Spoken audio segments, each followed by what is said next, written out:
اور یہ ترتیب بھی غلط ہے. اہل بیت و صحابہ کانفرنس ہونا چاہیے، کیونکہ اہل بیت کے پاس ڈبل ڈگری ہے. اہل بیت رسول اللہ کے گھر والے بھی ہیں، ہاں، اور صحابہ بھی ہیں، اور اہل بیت کے سوا جتنے ہیں وہ صرف صحابہ ہیں. لہٰذا یہ ترتیب درست کرو. یہ اسی طریقے سے کہ آپ رسول و اللہ لکھو، پہلے اللہ لکھو پھر رسول لکھو. بات تو صحیح ہے نا لاجیکلی. صحابہ و اہل بیت کانفرنس نہیں، یہ وابی بھی کروا رہے ہیں آج کل حدیث بھی نہیں. اہل بیت و صحابہ کانفرنس، ترتیب صحیح کرو. اللہ کا بندے تہاڈی ترتیباں بھی اسی صحیح کرانی ہے. یہ بات میں صحابہ اور اہل بیت کے لیے تو کر سکتا ہوں کیونکہ ان کے پیچھے قرآن کھڑا تھا. ہم دفاع کریں گے صرف صحابہ اور اہل بیت کا جن کے پیچھے قرآن و سنت کھڑے ہیں. ہاں، یہ والا مقدمہ ہم صحابہ اور اہل بیت کے لیے لڑتے ہیں کیونکہ ان کے پیچھے قرآن کھڑا ہوا ہے. مرزا نے صحابہ و اہل بیت اس عنوان پر بڑا اچھل اچھل کر اعتراض کیا اور کہا کہ ترتیب بھی ہم آپ کو صحیح کروائیں. حالانکہ اسی ترتیب سے مرزا خود کئی دفعہ تذکرہ کر چکا ہے، جس کے 3 نمونے ہم نے آپ کے سامنے پیش کر دیے ہیں.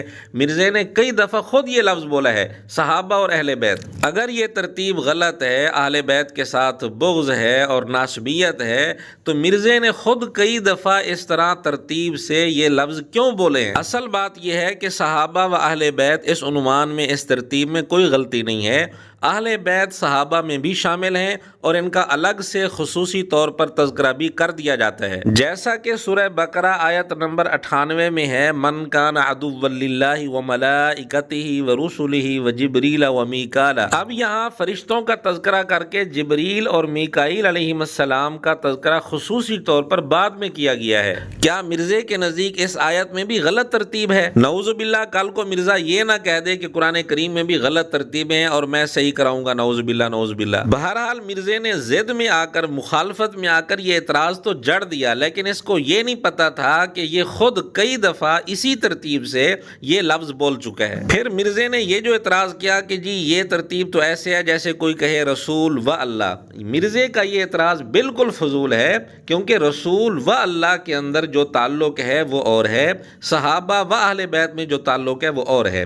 رسول و اللہ یہ 2 الگ الگ ہستیاں ہیں.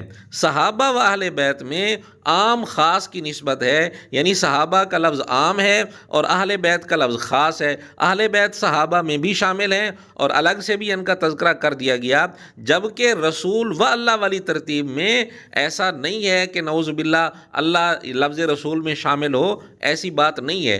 تو مرزا کا اس ترتیب کو رسول و اللہ پر قیاس کر کے اعتراض کرنا بالکل پرلے درجے کی جہالت ہے. خلاصہ یہ ہے کہ صحابہ و اہل بیت یوں عنوان رکھا جائے یہ بھی بالکل درست ہے، اہل بیت و صحابہ یہ عنوان رکھا جائے اس میں بھی کوئی خرابی نہیں ہے، دونوں عنوان ہی ٹھیک ہیں. مرزا نے خواہ مخواہ لچ فرائی کرنے کی کوشش کی ہے. یہ لچ فرائی کرنے کا لفظ خود مرزا بولتا ہے.